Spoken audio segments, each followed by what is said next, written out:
오늘도 건강지킴이 기운팜을 찾아주셔서 감사합니다. 기운팜 채널의 건강정보는 각종 언론기사, 전문 연구자료와 관련 논문 등을 분석해 작성됩니다.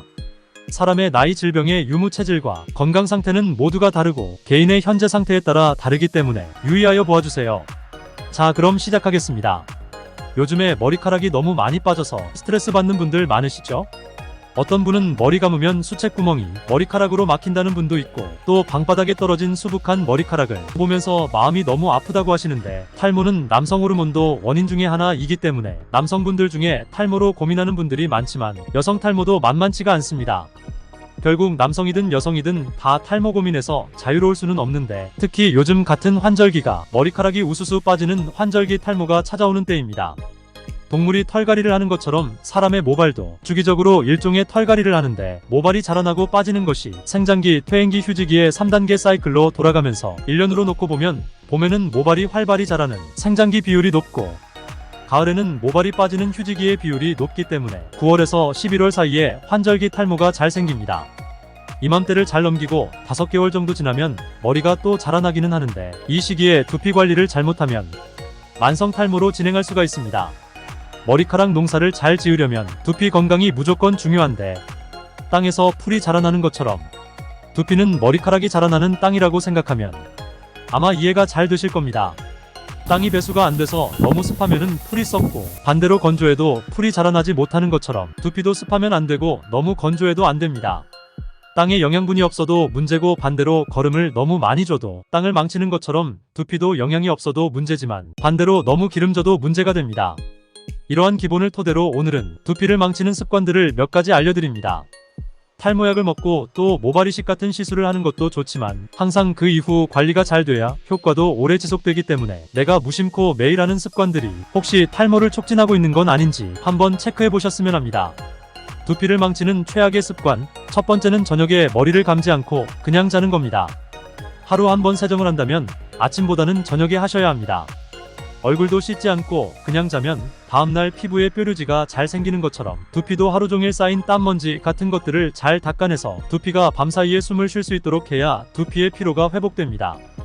노폐물이 두피의 모근을 막으면 염증이 생기면서 염증성 두피로 진행될 수도 있습니다. 그럼 머리를 아침에도 감고 저녁에도 감으면 안 되냐고 물어보시는 분들이 꼭 있는데요. 가을에는 두피가 어느 때보다 쉽게 건조해지기 때문에 너무 자주 감는 것도 좋지 않습니다. 두피를 망치는 최악의 습관 두 번째는 머리가 엉클어진 상태에서 세정을 하는 겁니다. 특히 머리가 기신 분들이 머리가 잘 헝클어지는데, 이런 상태에서 머리를 그냥 감으면 머리가 더 많이 빠집니다. 엉킴을 풀기 위해서 불필요한 압력을 주기 때문에 두피에 자극이 되고 멀쩡한 모발이 탈락될 수가 있습니다.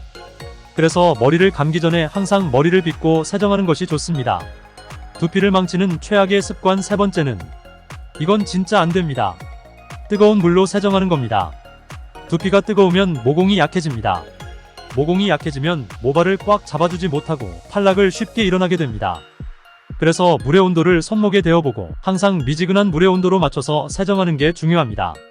몸의 균형이 깨져서 왜 손발은 차갑고 열이 위로만 잘 오르는 분들이 있는데, 이런 분들은 소결 때문에 두피가 항시 뜨거울 가능성이 많은데, 이런 경우에는 머리 감을 때 물의 온도도 중요하지만 소결이 오르는 상기증을 다스려서 두피에 열감을 내리는 것도 중요합니다. 두피를 망치는 최악의 습관 네 번째는 머리를 젖은 채로 그냥 두는 겁니다. 그러니까 머리는 세정하자마자 바로 말려주셔야 합니다. 아침에 머리를 감고 바빠서 말리지 못하고 그대로 출근하는 분들도 있고, 또 어떤 분은 두피에 헤어드라이기가 안 좋다고 자연적으로 마르도록 그냥 두는 분들이 있는데, 꼭 기억하셔야 할 것은 두피는 습하면 안 된다는 겁니다. 그래서 머리를 말릴 때도 머리카락도 머리카락이지만 두피가 습한 곳이 없게 뽀송뽀송하게 충분히 잘 마르도록 해주셔야 합니다. 두피를 망치는 최악의 습관 다섯 번째는 머리 감고 바로 눕지 마세요입니다. 같은 이유 때문인데요. 머리를 아무리 잘 말려도 따뜻한 물로 샤워를 하고 나면 몸에 열기가 남아 머리에서 땀이 날 수가 있습니다. 그래서 세정하고 바로 눕게 되면 그 부분이 습지가 될 수가 있습니다. 두피를 망치는 최악의 습관 여섯 번째는 스프레이나 헤어스타일링 제품을 쓰는 경우가 있는데, 두피의 건강에는 좋지가 않아요. 스타일링 제품을 쓰고 땀을 흘려서 두피로 녹아들어가게 되면 더 안 좋은데, 어쩔 수 없이 사용을 한다면 깨끗하게 씻어내는 게 중요합니다. 스타일링 제품을 사용한 날에는 샴푸를 바로 쓰지 말고 트리트먼트나 린스로 제품을 바른 머리카락 위주로 먼저 세정을 해서 물로 헹군 후에 본 샴푸를 하시면 모공에 화학 성분이 남아있는 것들을 많은 부분 제거할 수가 있습니다. 오늘 알려준 습관들이 쌓이면 두피는 점점 약해지고 염증도 잘 생길 수가 있습니다. 이는 곧 탈모로 직행하는 지름길이기도 합니다. 평소 두피로 열이 잘 오르지 않도록 스트레스를 관리하는 것도 중요하고 또 영양 공급이 잘 되도록 잘 먹는 것도 중요합니다. 두피도 내 몸의 일부분인 만큼 두피 건강 잘 챙기셨으면 하고 좋은 습관이 탈모 관리에도 효과를 보실 수 있으니까 꼭 한번 해보셨으면 합니다. 긴 내용 시청해주셔서 감사합니다. 이상으로 오늘의 이야기를 마치겠습니다. 기운팜 채널은 여러분의 건강하고 행복한 삶을 응원합니다. 오늘의 내용이 마음에 드셨다면 구독과 좋아요 부탁드리겠습니다. 감사합니다.